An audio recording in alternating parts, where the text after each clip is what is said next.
Si je prononce le nom Alfred Nobel, rien ne vous passe à la tête? Assieds-toi, prends quelques minutes, découvrons qui était cette personne.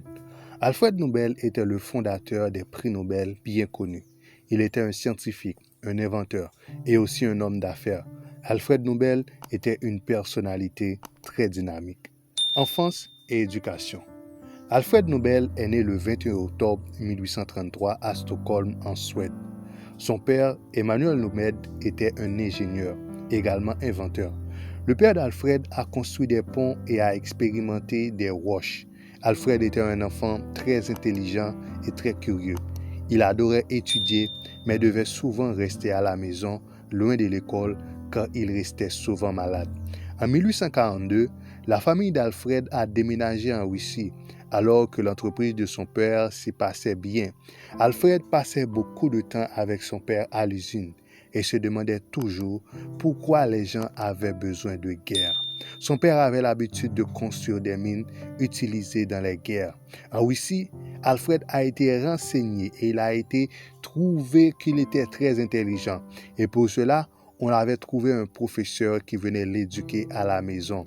Il apprenait des cours de langue, par exemple l'anglais, le français, l'allemand et russe. Le père d'Alfred voulait qu'il soit un scientifique comme lui, mais l'intérêt d'Alfred réside dans la littérature et la poésie. Bien qu'il aimait aussi la chimie et la physique, son père l'a envoyé à Paris pour étudier pour devenir ingénieur chimiste. Après un an à Paris, Alfred a été envoyé aux États-Unis pour acquérir des compétences techniques. Mais au lieu de cela, il a appris la poésie et la littérature, où se situent vraiment ses intérêts. À 19 ans, Alfred a décidé de retourner en Russie pour aider son père et son frère dans le travail d'usine. Il a aidé son père dans l'usine fabriquant de matériel militaire pour la Russie pendant la guerre de Crimée. Malheureusement, la Russie a perdu la guerre de Crimée, ce qui a abouti à la fermeture de l'usine du père d'Alfred. Le père et la mère d'Alfred ont décidé de quitter la Russie et de déménager en Suède, leur patrie. Mais Alfred et ses deux frères ont décidé de rester en Russie pour tenter de sauver ce qui restait de l'entreprise. La découverte de la dynamite. Alfred s'est ensuite concentré sur son expérience avec le développement de la nitroglycérine comme explosif. Cette invention a été un grand succès et Alfred Nobel a créé une usine en Suède, sa ville natale. Son expérience a été utilisée sur les mines et sur les terrains de construction. Mais la nitroglycérine était un explosif dangereux, car il exploserait s'il était manipulé même un peu avec négligence. En 1864, une énorme explosion a éclaté dans l'usine suédoise d'Alfred et a tué plus de 5 personnes, dont son jeune frère Émile. Cela avait beaucoup affecté Alfred. Les gens ont commencé à critiquer Alfred Nobel pour avoir inventé un explosif aussi dangereux et potentiellement mortel. Les gens ne voulaient pas une telle usine au milieu de la ville. Alfred a donc déplacé son usine avec un navire qui se trouvait au milieu d'un lac.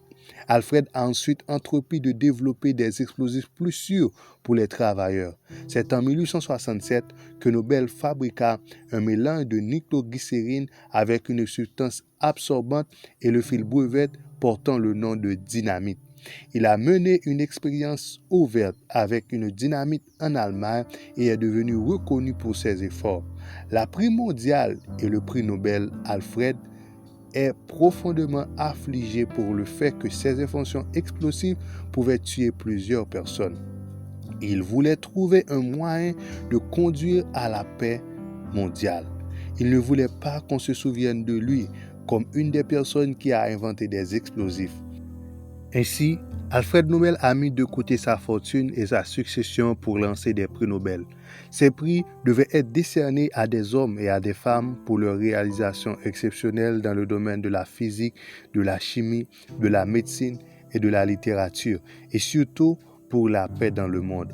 Nobel est devenu très faible en 1896 et est mort d'une crise cardiaque dans la même année, le 10 décembre. Depuis lors, chaque année, des prix Nobel ont été décernés à des personnes qui ont excellé dans les sciences, en particulier la paix et le bonheur dans le monde.